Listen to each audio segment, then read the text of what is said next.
কথাটা কর্ণপাত হতেই দুই বোন দরজার দিকে তাকালাম।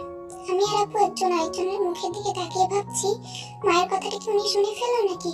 যদি কিছু মনে করে উনি আপুর দিকে তাকিয়ে বলল, রিমিনকে যখন আমি বলেছি যে আমি তোমার বোনকে বিয়ে করব, তখন যে খুশি হয়েছে তা ওর চোখ মুখ দেখেই বুঝতে পারছিলাম। কিন্তু একটু পর কেন জানি ও আমাকে না করলো, বললো আপনি বড়লোক ঘরের মেয়েকে বিয়ে করেন ভাইয়া, আমার বোন আপনার জন্য পারফেক্ট নয়। কথাটা আমার কাছে ঠিক মনে হয়নি, তাই আমি এই ব্যাপার নিয়ে সুগার সাথে কথা বলেছি। প্রথমে ভেবেছিলাম হয়তো জিমিনের সাথে খারাপ ব্যবহার করে, কিন্তু পরে শুনলাম তেমন কিছুই না, এটা আমার মায়ের কারণে জিমিন রাজি হতে চায়নি। মাঝে সুগা ভাইয়া আপুকে ডাকে আর আপু চলে যায়। উনি আমার পাশে এসে আমার দুই গালে হাত রেখে বলল, জাঙ্কুক ভালোবেসেছে তোমাকে, আর তার ভালোবাসার মানুষটাকে সে নিজের করে নেবে না তা কি করে হয়? যতবার এই মানুষটার চোখের দিকে তাকাই ততবারই প্রেমে পড়ে যায়। মানুষ বলে না যে কেউ কখনো কারোর চোখের দিকে তাকিয়ে মিথ্যা বলতে পারে না। এনার চোখের দিকে তাকিয়ে আমার কথাটা সত্যি মনে হয়। ওনার চোখে আমি আমার জন্য ভালোবাসা দেখতে পাই। দেখলে মনে হয় মানুষটা আমাকে অসম্ভব ভালোবাসে। তারপর আবারও বলতে শুরু করি, আমি আমার মা আর বাবাকে যখন বলেছি তোমাকে ওনার পছন্দ কিনা, তখন বাবার উত্তর ছিল কিছুটা এরকম, হ্যাঁ মেয়েটা ভালো আছে, চঞ্চল, বাড়িটা মাতিয়ে রাখতে পারবে। মা বলেছে এমনিতে দেখতে ভালো, চঞ্চলতা বাড়ির মেয়েদের শোভা পায়, বউদের না। আর এক বাড়িতে দুই মেয়ে আসলে সংসারে আমাকে দাম দিবে না, নিজেরাই সবকিছু করবে। মা তুমি না সবসময় বলতে আমরা পরিবার একসাথে থাকবো, সবসময় কখনো ভাগবো না। ওরা দুই বোন একসাথে থাকলে কখনো আলাদা হবে না, সংসারটা একসাথে থাকবে। আর সবচেয়ে বড় কথা, তোমার ছেলেরা তাদের পছন্দের মানুষের সাথে থাকবে। তারপর মা রাজি হয়। সেদিন দেখতে গিয়ে বিয়ে করার আরেকটা কারণ মা, আমি জানি যদি সেদিন বিয়ে করে তোমাকে নিয়ে না আসতাম, তাহলে মা চাইতো তোমার বাবা যেন মেয়েকে সবকিছু দিয়ে তবেই পাঠায়। আমি জানি তোমার বাবা আমার থেকে কিছুই নিত না, কিন্তু ওনার মাথায় চিন্তা বেড়ে যেত কিভাবে কি করবে না করবে। এজন্য আমি সেদিনই বিয়ে করে নিয়ে এসেছি, যাতে মা মনে করে হঠাৎ বিয়ে হওয়ার কারণে কিছু দিতে পারেনি। আর তোমার বাবার অনুষ্ঠান বা কিছু দেওয়া নিয়ে চিন্তা না হয়। বিয়ে পড়ে রাখলে পরে হয়তো অনুষ্ঠান ছাড়া বিদায় দিতে পারতো না, আত্মীয় স্বজনদের কথার ভয় করতো, হঠাৎ হওয়াতে কেউ কিছু বলতে পারবে না। তবুও তো আপনার মা কিছু বলা বাকি রাখেনি। যাই হোক, এটা আমাদের বউ শাশুড়ির ব্যাপার, শাশুড়ি আপনাকে কিছু না বলে আমিও বলবো না। কি দরকার মা ছেলের মাঝে ঝামেলা বাঁচানোর? কি ভাবছো? না কিছু না। জানি ভাবতেছো যে সুগা বউকে কথা শোনানোর হাত থেকে বাঁচাতে পারলো, আমি কেন পারি নাই। আজকের পর থেকে মা তোমাকে কিছুই বলবে না, শুধু তোমাকে না, তোমার আপুকেও বলবে না। আমি এতদিন জানতাম না আমার মা এমন, এখন জানতে পেরেছি, তাই সেটা সমাধানের উপায়ও বের করেছি। উনি আমার মা, ওনাকে তো আমি কিছু বলতে পারি না, তাই তোমাকে বলছি আমার মাকে কখনো কষ্ট দিও না। মা কিছু বলে সহ্য করে নিও, উনি অনেক কষ্ট করে এই সংসারটা সাজিয়েছে। আপনি কিভাবে বুঝলেন আপনার মা কিছু বলবে না? পরশুদিন সকালেই দেখতে পারবে। রাতের খাওয়া দাওয়া শেষ করে রুমে এসে বসে আছি। এই লোকটা এখনো আসছে না। বেলকনিতে দাঁড়িয়ে কারোর সাথে ট্যুরের ব্যাপারে কথা বলছি। আমি দুইবার ডাকতে গিয়ে বলে আসছি, ডাকতে পারি নাই। কেন জানি না, খুব মন চাচ্ছে উনি একটু আমাকে কাছে টেনে নিক, কপালে একটা ভালোবাসার পরশ এঁকে দিই, আর তারপরে জড়িয়ে ধরে ঘুমা। আচ্ছা উনি কি বুঝতে পারছে না কিছু? তোর ভালো লাগে না। অনেকক্ষণ পর উনি রুমে আসলো। আমি বিছানায় দুটো বালিশ উঁচু করে হেলান দিয়ে শুয়ে আছি। উনি এসে আমার সাথে কোনো কথা না বলে শুয়ে পড়লো। আজব তো, আমি জেগে আছি ওনার অপেক্ষায়, আর উনি আমাকে কিছুই বললো না। ঠিক আছে, না বলুক নাই, আমিও কিছু বলবো না। মাঝখানে একটা কোলবালিশ রেখে শুয়ে পড়লাম। উনি যখন বুঝলোই না কিছু, যেচে আর বোঝাতে পারবো না আমি জানিতে তুমি কি চাচ্ছিলে, বুঝতে পারছি আমি, কিন্তু তুমি এখন পর্যন্ত একবারও বলনি তুমি আমায় ভালোবাসো। যেখানে জিয়ন জাঙ্গুক নিজের মুখে তোমাকে বলেছে ভালোবাসার কথা, সেখানে তুমি এত চঞ্চল একটা মেয়ে হয়ে বলতে পারলে না? তুমি যেদিন নিজের মুখে স্বীকার করবে ভালোবাসার কথা, যেদিন বলবে জাঙ্কুক আমাকে একটু ভালোবাসেন, সেদিন তোমাকে কোনো আদর থেকে বঞ্চিত করবো না মিসেস জাঙ্কুক। অনেকক্ষণ এপাশ ওপাশ করার পর ভালো লাগছে না, কেমন কেমন যেন লাগছে। ওনাকে খুব জড়িয়ে ধরতে ইচ্ছা করছে। আচ্ছা উনি নিশ্চয় এখন ঘুমিয়ে পড়েছে, এখন তো জড়িয়ে ধরাই যায়। আমি খুব সাবধানে মাঝখানের বালিশটা সরিয়ে ওনাকে এক হাতে পিছন থেকে জড়িয়ে ধরলাম। ওনার গালে ছোট্ট করে ঠোঁট ছোঁয়ালাম। সকালবেলা ঘুম থেকে উঠে দেখি উনি পাশে নেই। শাড়ি পরা ছিল, শাড়ি অনেকটা এলোমেলো হয়ে আছে। আমার ঘুমের মধ্যে নড়াচড়া করার অভ্যাস আছে, বিছানার এক পাশ থেকে অন্য পাশে পুরোটাই আমার লাগে, আর এই জন্য শাড়ি ঠিক নেই। আজকে উঠতে একটু দেরি হয়েছে। নিচে গিয়ে দেখি আপু সবার নাস্তা রেডি করছে। আমি গিয়ে আপুকে একটু সাহায্য করলাম, দেখলাম উনিও নিচে আছে। না, এভাবে থাকা সম্ভব না। একে তো রাতে জড়িয়ে ধরে পাগল করে দিচ্ছিল, আর সকালে দেখি শাড়ি ঠিক নেই। এই মেয়েটা সব উল্টাপাল্টা করে দিচ্ছে, কোনো কিছুতেই মন বসছে না, পাগল পাগল লাগছে। Control Jungkook, control. মনে মনে কথাগুলো ভাবছে জাঙ্কুক। কিরেতে, সবকিছু ঠিকঠাক আছে তো? হ্যাঁ আপু, কেন কিছু হয়েছে? না না, কি হবে? একটু থেমে বললাম, গোসল করিসনি যে, তাই কথাটা বললাম। আপুর কথাটা শুনে ভীষণ লজ্জা লাগছে। এভাবে খেয়াল করেছে বজত মেয়েটা? মানে বিয়ে করলে কি প্রতিদিন সকালে গোসল করতে হবে নাকি? তাছাড়া আমাদের তো কিছু হয়নি যে গোসল করতেই হবে। আমার লজ্জা পাওয়া দেখে আপু হেসে বলল, আরে তো লজ্জা পাচ্ছিস কেন? আমি তো এমনিই বললাম। আচ্ছা বাদ দে, মাইয়া কালকে আর কি কি বলেছিল রে? আসলে আমাকে উনি সেদিন বলেছিল যে তোমার বোনকে কখনো কোনো কষ্ট পেতে দেব না। আমি জানি উনি ওনার কথা রাখবে, আর এটাও বলেছে যে অন্য কোথাও বিয়ে হলেও যে সেখানে সবাই ভালো থাকবে, কেউ কিছু বলবে না, এমনটা তো না। সেখানে আরো দেখা গেল শাশুড়ি, শ্বশুর, ননদ, যা সবাই খারাপ হলো, তাহলে সেখানে কি করবে? তারপর ভেবে দেখলাম কথাটা ভুল বলেনি। আমাদের শাশুড়ি মা এমনি তো সব দিক দিয়ে ভালো, তবে ওই ব্যাপারটা নিয়ে যে এমন কেন করে বুঝি না। সারাদিন কেটে গেল, এর মধ্যে ওনার সাথে আর দেখা হয়নি। দুপুরে খাওয়ার আগে একবার কল দিয়ে বলেছে খেয়ে নিতে। সন্ধ্যা পেরিয়ে রাত হয়ে এলো, উনি এখনো নেই, একটা কল পর্যন্ত করলো না। আচ্ছা উনি কি কোনো কারণে আমার উপর বিরক্ত, নাকি সত্যি সত্যি ব্যস্ত আছে? এসব ভাবতে ভাবতে না খেয়ে ঘুমিয়ে পড়লাম। ঘরে খাবার এনে রেখেছিলাম যে উনি আসলে একসাথে খাবো। উনি আসলো না, খাওয়াও হলো না। রাত 11:30 নাগাদ পানির ছিটা পেয়ে ঘুম ভাঙে। উঠে দেখি উনি ট্রাউজার গেঞ্জি পরে একটা গ্লাস হাতে নিয়ে হাসি মুখে দাঁড়িয়ে আছে। চুল থেকে পানি ঝরছে, মনে হচ্ছে মাত্র গোসল করে বেরিয়েছে। আমাকে ডাকতে দেখে বলল, যাক অবশেষে তোমার ঘুম ভাঙলো। কখন থেকে ডাকতে এসেছি তোমায়? কেন জানি না খুব অভিমান চেপে ধরলো, চোখ দুটো ভিজে আসছে। কি হয়েছে, আমাকে ডাকছিলেন কেন? বাড়ি বউটা অভিমান করেছে, তা অভিমানের কারণ কি? আর আমার বউটা না খেয়ে ঘুমিয়ে যাবে, তা কি হতে দিই? কিসের অভিমান? কোনো অভিমান করিনি। উনি এক নালা ভাত আমার মুখের সামনে নিয়ে বলল, অভিমান করেছো কিনা তা কথাতেই বুঝছি। কাজের অনেক চাপ ছিল বউ, মাঝখানে আর 2 দিন সময়, তারপরের দিনই আমাদের বেরোতে হবে। আর তোমার তো এখনো শপিং করাও হয়নি, আমারও কিছু কেনাকাটা করতে হবে। ওনার মুখে বউ ডাক শুনতে বেশ ভালো লাগছে, আর লজ্জা। আপনি দুপুরের পর থেকে একবারও কল করেনি কেন? উনি হেসে বলল, আমি তো তোমার কলের অপেক্ষায় ছিলাম, যে আমার বউটা কখন কল দিয়ে বলবে এখনো ফিরছেন না কেন। ইস, ভুলে গেছি, আমিও তো কল দিতে পারতাম। আরো কিছুক্ষণ টুকটাক কথা বলে খাওয়া শেষ করে ঘুমিয়ে পড়লাম। সকালে ঘুম থেকে উঠতে খুব জোরে হর্ন বাজতে শুনলাম। ব্যাপারটা দেখার জন্য বেলকনিতে গিয়ে দাঁড়ালাম। নিচে তাকিয়ে দেখি বড় বড় দুটো ট্রাক কি নিয়ে আসছে, থাকার জন্য নিচে গেলাম। এত কিছু দেখে অবাক না হয়ে পারলাম না। আমি নিচে যেতেই বলল, বৌমা তোমাদের বাড়ি থেকে এত জিনিস দেবে বলনি তো? এমন সময় একটা ছেলে একটা ব্যাগ নিয়ে এসে শাশুড়ি মায়ের সামনে ধরলো। ব্যাগটা খুলতে দেখি ভেতরে স্বর্ণের গহনা, আপুর সহ। এসব দেখে শাশুড়ি মার চোখ ছানা পড়া, সাথে আমি আর আপু অবাক হয়ে গেছি। আমরা জানি যে আমাদের মিথ্যা কথা বলা নিষেধ, কিন্তু যে মিথ্যা বললে কোনো দ্বন্দ্ব কমে যায় সেটুকু বলাই যায়। কাল আমি আমার বাবাকে বলেছিলাম, খালি হাতে মেয়ে দিছো কেন? মেয়েকে বিয়ে দিলে সাথে আরো কিছু দিতে হয় জানো না?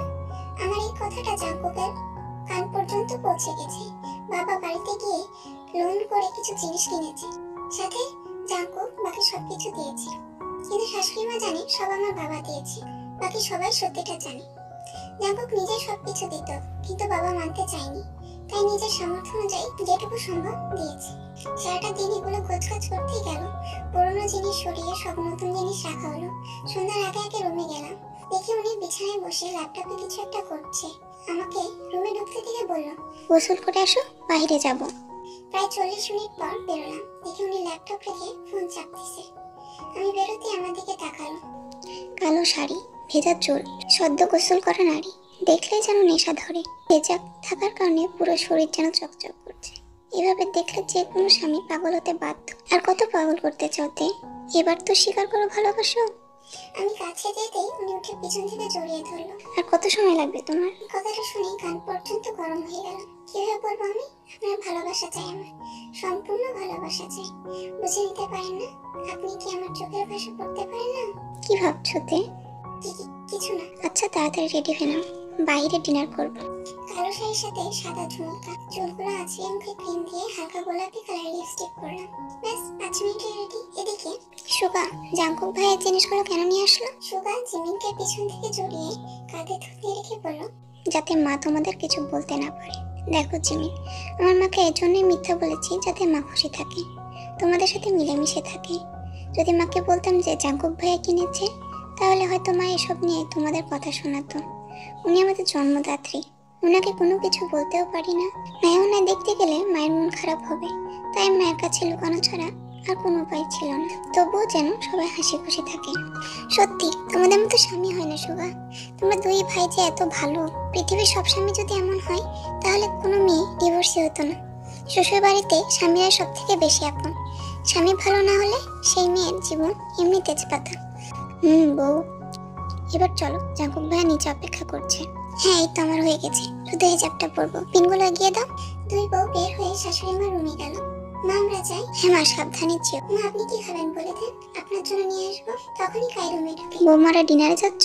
হ্যাঁ বাবা। আচ্ছা যাও, আরেকদিন আমরাও যাবো তোমাদের সাথে। ওনার কথা শুনে তের মনে হলো উনিও যেতে চাচ্ছিলেন, কিন্তু ছেলের বউরা ঠিক করেছে তাই কথাটা বলতে পারলো না। তাই তে চট করে বলল, বাবা মা আপনারাও চলুন আমাদের সাথে। তের সাথে সাথে জিমিনও বলল। কাই প্রথমে ইতস্তত বোধ করলেও একটু পর রাজি হয়ে গেল। তারপর চারজনে রেডি হয়ে নিচে গেল। জাঙ্কুক আর সুগা ওদের সবাইকে দেখে অবাকের সাথে খুশিও হয়েছে। আসলে বউদের সাথে বাবা মায়ের হাসি খুশি দেখলে যে কোনো স্বামী খুশি হয়। পরের দিন রাতে তে ওর সব জামা কাপড় গুছিয়ে নিচ্ছে। কালকে সকালে ওদের ফ্লাইট। আজকে বিকেলে শপিং করতে গিয়েছিল। এখন সবকিছু গোছগাছ করছে। জাঙ্কুক ল্যাপটপে কিছু একটা করছে। সকালে উঠে নাস্তা করে সবার থেকে বিদায় নিয়ে চলে এলো এয়ারপোর্ট। 10টায় উড়াল দিল আমেরিকার উদ্দেশ্যে। আজকে খুব খুশি, এই প্রথমে বিমানে ওঠা আর বাংলাদেশের বাইরে কোনো দেশে যাওয়া। এমনিতেই ঘোরাঘুরি খুব পছন্দ তার উপর আবার বাইরের দেশ। দীর্ঘ কয়েক ঘন্টার জার্নি শেষে অবশেষে পৌঁছে গেল আগে থেকে বুক করে রাখা হোটেলে।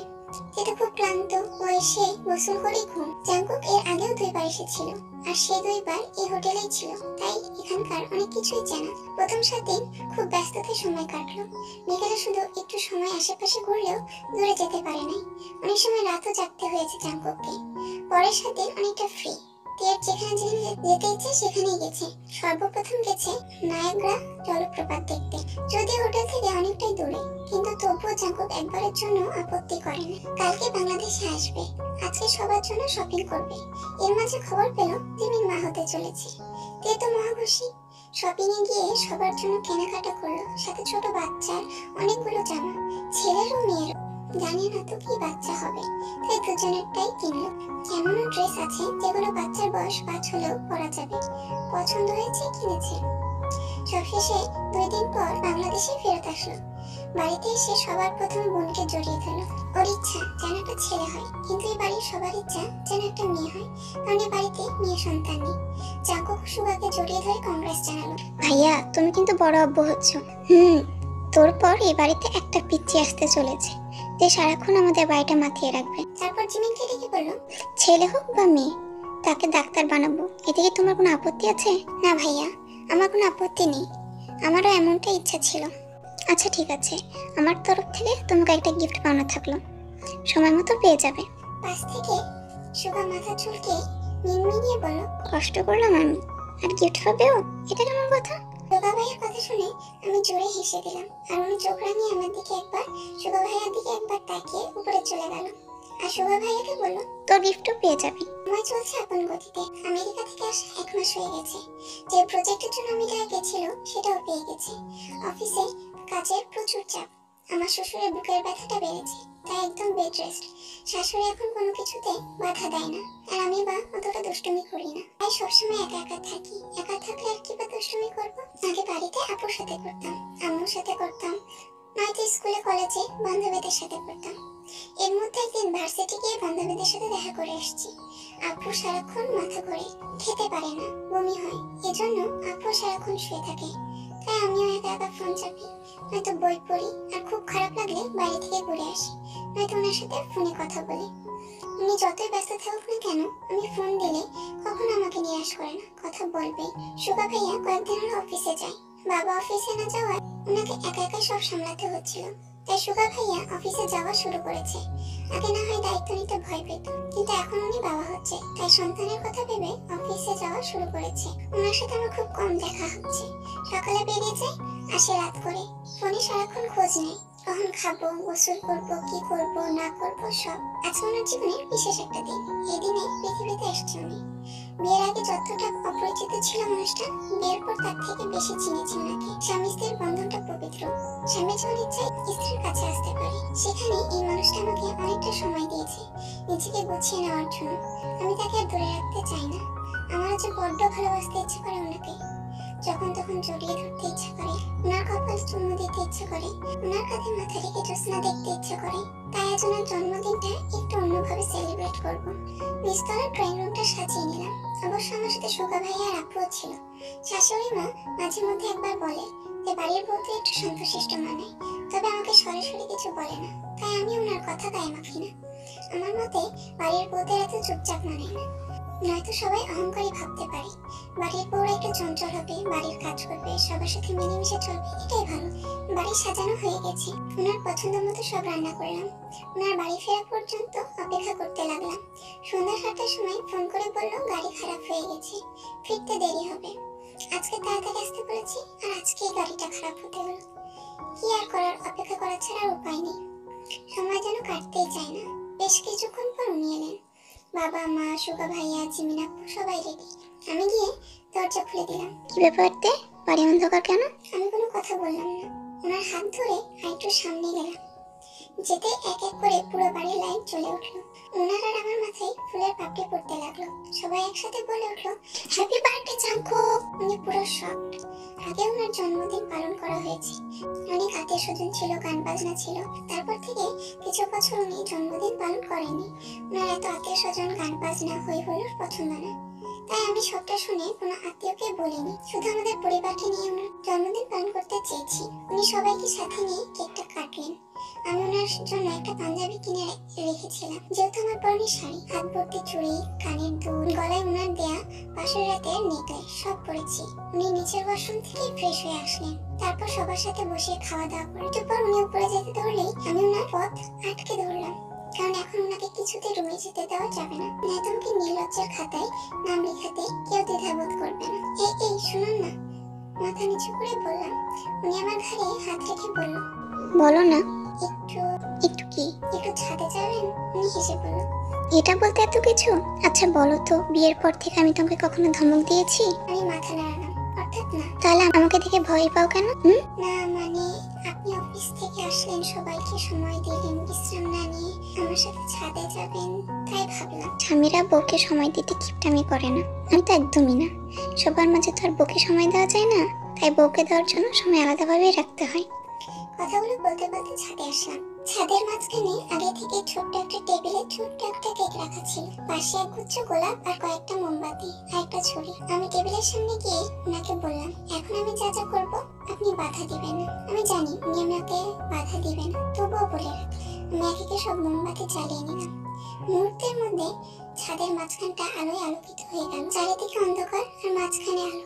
আলোর মাঝখানে লাভ শেপের একটা ছোট্ট চকলেট কেক, ওর মাঝখানে লেখা আই লাভ ইউ জেকে। এটা আমি নিজ হাতে লিখেছি। জাঙ্কুক বানানটা পুরোটাই হয়নি, কেকটা ছোট, শুধু জেকেটাই লিখতে হয়েছে। উনি দুই হাত ভাঁজ করে এক দৃষ্টিতে আমার দিকে তাকিয়ে আছে। ওনার এই চাহনি আমার চেনা, আগেও দেখেছি ওনার এই চাহনি। এই চাহনিতে আছে আমার কাছে পাওয়ার তীব্র আকাঙ্ক্ষা। আমাকে পাগল করে দেওয়ার জন্য এই তাকানোটাই যথেষ্ট। এতদিন নিজেকে সামলে রাখলেও আজকে আমি নিজেকে সামলাতে পারছি না। উনি এত গভীরভাবে কেন তাকিয়েছে? তবে কি উনি বুঝে গেছে আমি কি চাই? ছেলে মানুষের ভালোবাসা খুব ভয়ঙ্কর, যদি সেটা হয় এক নারীতে। এক নারীতে আসক্ত পুরুষ ভীষণ শক্তভাবে ভালোবাসে, তাকে পাওয়ার জন্য পুরো পৃথিবীর সাথে লড়াই করতে পারে। সে নিজে যতই কঠিন মানুষ হোক না কেন, ভালোবাসার মানুষের কাছে সে বরাবরই মাথা নিচু করে থাকে। আমি এই মানুষটাকে সবসময় গম্ভীর আর একরকম মানুষ ভাবতাম, অথচ মানুষটা আমার সাথে একটাবার গলা উঁচু করে বা আমি কষ্ট পাবো এমন কথা বলেনি। আমি আগে ভাবতাম আমাকে সহ্য করার মতো, বোঝার মতো আমার মতো একজন মানুষ লাগবে, কিন্তু আমি ভুল ভাবতাম। তাকে আমার সহ্য করা লাগতো, নয়তো আমাদের ঝামেলা হতো। এই মানুষটার আমাকে বোঝার মতো ক্ষমতা আছে। আমি রেগে গেলে উনি শুধু ফ্যাল ফ্যাল করে তাকিয়ে থাকে, হয়তো কথা ঘুরিয়ে নেয়, তবুও কখনো আমার বিপরীতে কিছু বলে না।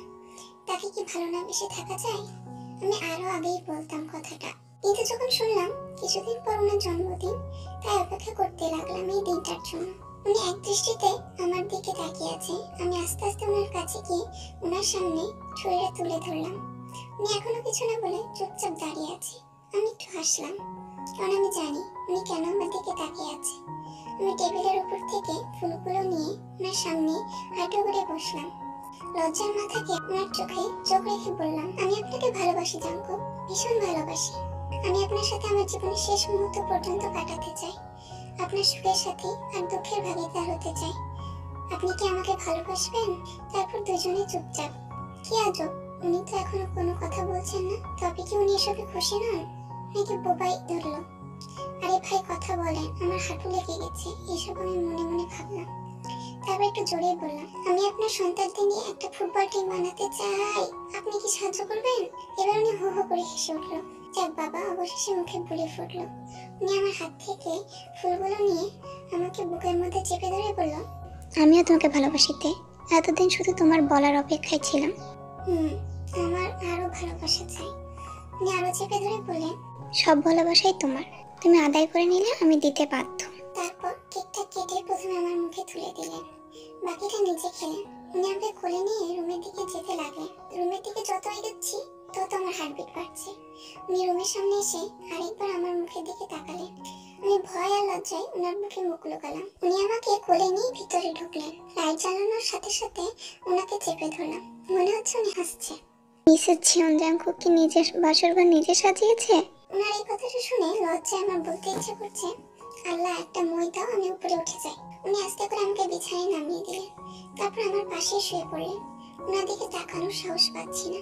মুখটা ওনার বিপরীত দিকে ঘুরিয়ে আছি।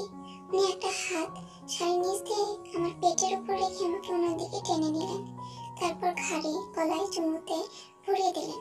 একটু পর ওনার দিকে চোখ পড়তে চোখ নামিয়ে নিলাম। ভীষণ লজ্জা লাগছে। উনি হাতের উপর হাত রেখে ওনার দিকে তাকাতে বললেন। আমি পিট পিট করে তাকালাম। আবারও চোখে চোখ পড়তেই আমার ওষ্ঠদ্বয় ওনার দখলে নিয়ে নিলেন।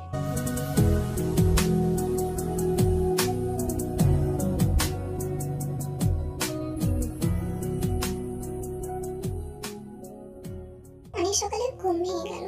নিজেকে ওনার বুকের মধ্যে দেখতে পেয়ে কালকে রাতে সব কথা মনে পড়ে গেল। ইস, কি রোমান্টিক মানুষটা। আজকের সকালটা অন্যান্য সকালের থেকে আলাদা। হয়তো প্রত্যেক মেয়ের কাছে এই সকালটা আলাদা মনে হয়। স্বামীর সম্পূর্ণ ভালোবাসা পাওয়ার আনন্দে আলাদা এক অনুভূতি কাজ করছে মনে। সময় চলমান, 3 মাস বছর পার হয়ে আমার বিবাহিত জীবনে 2 বছর চলছে। পুরো বাড়িটা সাজানো হয়েছে। বাড়িতে একটা ছোটখাটো অনুষ্ঠান। আমি 7 মাসের অন্তঃসত্ত্বা। আমার বাবার বাড়ি থেকে সবাই চলে এসেছে। ডায়েরিটা বন্ধ করে রেখে রুম থেকে বের হলাম। উপরে ওঠানামা করতে পারি না, তাই নিচে একটা রুমে থাকি। আমি বাইরে যেতে ইয়ংমিন আর জিমসু এসে খিলখিলে হেসে উঠল। জিমিন আপু আর সুকা ভাইয়ের চমচ বাচ্চা ইয়ংমিন আর জিমসু। যবে থেকে হাঁটতে শিখেছে তখন থেকে পুরো বাড়ি মাতিয়ে রাখে। 2 বাড়ির চোখের মনি এরা 2 জন। হাসি কান্না মিলেই মানুষের জীবন। তবুও এই 2 বছর অনেক ভালো কেটেছে। ওনাকে ঠিক যতটা গম্ভীর আর একরোখা ভাবতাম, উনি একদমই অমন না। একটাই কি, উনি সবকিছু নিয়ম মতো চলে, কোনো কিছু বেশি বেশি পছন্দ করে না। এই 2 বছর আমি রাগ করেছি মানুষটার সাথে, কিন্তু উনি কখনো আমাকে হার্ট করে কিছু বলে নাই। সারাদিনের ব্যস্ততা শেষে মাত্র এসে শুয়ে আছি। Mrs Jungkook. জি বলুন। আজকে বিয়ের 2 বছর হয়ে গেল, এখনই কি আপনি এটা তুমি হবে না? আপনি বলার মাঝে আলাদা একটা সম্মানীয় ভাব আছে। আপনি বললে ভিতর থেকে আপনার প্রতি একটা সম্মান কাজ করে। আমার সম্মান চাই না, তুমি বললে নিজ নিজ মনে হয়, আর আপনি বললে মনে হয় পরের কেউ। না, আপনি এটাই ভালো আছে। ঠিক আছে, তোমার যা ইচ্ছা ডেকো। আমাদের খুনসুটিময় সংসার দেখতে দেখতে আরো বেশ কিছুদিন কেটে গেল। ইদানিং কেন জানি খুব ভয় লাগে। আমার বাচ্চাটাকে ঠিকঠাক ভাবে দুনিয়াতে আনতে পারবো তো? আমার বাচ্চা সুস্থ থাকবে কিনা খুব চিন্তা হয়। তে কি করছো? আমার না পেটে খুব ব্যথা করছে। কি? কখন থেকে? আমাকে ফোন দাওনি কেন? বেশিক্ষণ থেকে না, আমি ভাবছি ফোন দেব, কিন্তু তার আগে আপনি চলে আসলেন। বেবি হওয়ার সময় হয়ে গেছে, বাড়িতে চেষ্টা করে কোনো রিস্ক নিতে চাই না বলে আমাকে হাসপাতালে নিয়ে আসা হলো। আজকে কেন জানি খুব কষ্ট হচ্ছে, সবাইকে খুব বেশি আপন মনে হচ্ছে। অপারেশন থিয়েটারে ঢোকানোর আগে ওনার লাল চোখ দেখে বুঝেছি মানুষটা খুব কষ্টে আছে। কান্না আটকে রাখার কারণে চোখগুলো একদম লাল হয়ে গেছে। আমি ওনার দিকে তাকিয়ে একটু হাসলাম। মানুষটা চোখ বন্ধ করতেই চোখ থেকে 2 ফোঁটা জল গড়িয়ে পড়লো। আমি এই প্রথম ওর চোখে পানি দেখলাম। জিয়ন জাঙ্কুক আমার জন্য কান্না করছে। এটা দেখার পর আর কোনো সন্দেহই নেই যে মানুষটা আমাকে কতটা ভালোবাসে। আস্তে আস্তে ওষুধের কারণে তের চোখ দুটো বন্ধ হয়ে আসে। কে জানতো এই চোখ আর কখনো খুলতে পারবে না আমার বোনটা? বলেই জিমিন চশমাটা খুলে চোখ মুছলো। ওর পাশেই বসে আছে ইয়ংমিন, জিমসু আর তেইকুকে। জাঙ্কুক আর তের মেয়ে তেকুকে। ওরা চোখের পানি আটকে রাখতে পারছে না। তেকুকের বয়স 16 বছর, অনেকটাই মায়ের মতো চঞ্চল। জিমিনোকে কখনো মায়ের অভাব বুঝতে দেয়নি, কিন্তু মায়ের অভাব যে মাসিকে দিয়ে পূরণ হয় না সেটা যার মা নেই সেই জানে। মায়ের গল্প কম বেশি সবার মুখেই শোনে, কিন্তু এভাবে কখনো শোনেনি। হ্যাঁ, সেদিন অপারেশন থিয়েটারে ঢোকার পর কি হয়েছিল শুনুন। সিজারের পাশাপাশি সিস্টের সমস্যা ছিল তের। যদি সিজারের সময় ওটার অপারেশন না করতো তাহলে কয়দিন পরে আবার আলাদা করে অপারেশন করা লাগতো। তাই ডাক্তাররা একেবারেই সিস্টের অপারেশনও করে, কিন্তু অতিরিক্ত রক্তক্ষরণে তের শরীর একদম ফ্যাকাশে হয়ে যায়। অনেক খুঁজেও সেই সময় রক্ত পাওয়া যায় না। জাঙ্কুক ভাইয়া এক হাসপাতাল থেকে অন্য হাসপাতালে দৌড়ে বেরিয়েছে, কিন্তু রক্ত জোগাড় করতে পারে নাই। অবশেষে রক্ত পেয়ে যায়, কিন্তু তখন আমার বোনটা এই দুনিয়াতে নেই। জাঙ্কুক ভাইয়া হাসি মুখে রক্ত নিয়ে এসে ডাক্তারের হাতে দিয়ে বলে, এবার আমার তে ঠিক হবে। ডাক্তার রক্তের প্যাকেট হাতে নিয়ে দাঁড়িয়ে থাকে। এগোনোর সাহস নেই। একটা মৃত মানুষকে কিভাবে রক্ত দেবে? সেদিন হাসপাতালের মানুষ দুইবার অবাক হয়েছে। প্রথমবার তে মারা গেছে শোনার পর 10 মিনিট জাঙ্কুক ভাইয়া চুপচাপ দাঁড়িয়েছিল। একটা কথাও বলে নাই, এক ফোঁটা চোখের পানিও পড়ে নাই। সবাই বলাবলি করছিল, এ কেমন মানুষ, বউ মারা গেছে দেখেও এতটা শক্ত হয়ে আছে। কিন্তু 10 মিনিট পর পুরো হাসপাতাল কেঁপে উঠেছে জাঙ্কুক ভাইয়ার কান্নায়। অসুস্থ মানুষগুলোও চোখের পানি আটকে রাখতে পারেনি। সারা হাসপাতালে গড়িয়ে গড়িয়ে আমার বোনটাকে ভিক্ষা চেয়েছে। সবার কাছে গিয়ে পাগলের মতো বলেছে, আমার দেখে এনে দাও, এনে দাও আমার বউটাকে। একটা মানুষ বউকে এতটা ভালোবাসতে পারে, জাঙ্কুক ভাইয়াকে না দেখলে হয়তো কেউ বুঝবে না। সেদিনের পর জাঙ্কুক ভাইয়া অনেকটা পাগল পাগল হয়ে যায়। সারাক্ষণ নিজেকে ঘরবন্দি করে রাখে, ঠিক মতো খায় না, ঘর থেকে বের হয় না, বের হলেও খুব প্রয়োজনে বের হয়। তোমাদের দাদু দিদা সহ সবাই অনেক চিন্তায় পড়ে যায়। জাঙ্কুক ভাইয়াকে অনেকবার বিয়ে করানোর কথা বলা হয়, কিন্তু সেদিন আবারও সবাইকে অবাক করে দিয়ে জাঙ্কুক ভাইয়া পাগলের মতো কান্না করতে থাকে। দেশের স্মৃতি জাঙ্কুককে নিয়ে ও সারা জীবন কাটাতে পারবে, তবুও যেন কেউ কখনো বিয়ের কথা না বলে। তখন শাশুড়ি মা বলে যে, নিজের মেয়েকে এখনো একদিনও কোলে নাওনি আর বলছো তাকে নিয়ে জীবন কাটাবে? কে বলেছে কোলে নিইনি?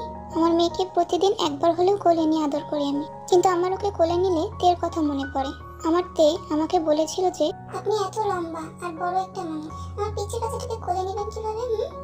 আমি আমাদের বাচ্চাকে কোলে নিব আর আপনি আমাকে কোলে নেবেন, কেমন? তাই আমি আমার বাচ্চাকে কোলে নিলেও এক পা নড়াচড়া করতে পারি না। আমার ভয় হয় যদি আমার কারণে আমার মেয়েটার কিছু হয়ে যায়। তারপর থেকে জাঙ্কুক ভাইয়া কিছুটা স্বাভাবিক হয়, তেকুকে কোলে নেয়, আস্তে আস্তে অনেকটাই আগের মতো হয়ে যায়। জাঙ্কুকে উনি সবসময় তের মতো চঞ্চলতা শেখায়, এজন্য নিজেও কখনো গম্ভীর হয়ে থাকে না। খালামণির মুখ থেকে মায়ের সব কথা শোনার পর তেকুকি দৌড়ে ওর বাবার ঘরে যায়। জাঙ্কুক বসে বসে ল্যাপটপে অফিসের কাজ করছিল। মেয়েকে আসতে দেখেই ল্যাপটপ বন্ধ করে পাশে বসায়। আমার মাটাকে কিছু বলবে? আব্বু, তুমি আজকে আমাদের বাইরে ডিনার করতে নিয়ে যাবে? তুমি চেয়েছো আর তোমার আব্বু নিয়ে যাবে না, তাই কি হয়? আরেকটা কথা। জি মামুনি বলো। আমি তোকে অনেক ভালোবাসি আব্বু। আমিও তোমাকে অনেক ভালোবাসি আমার মা।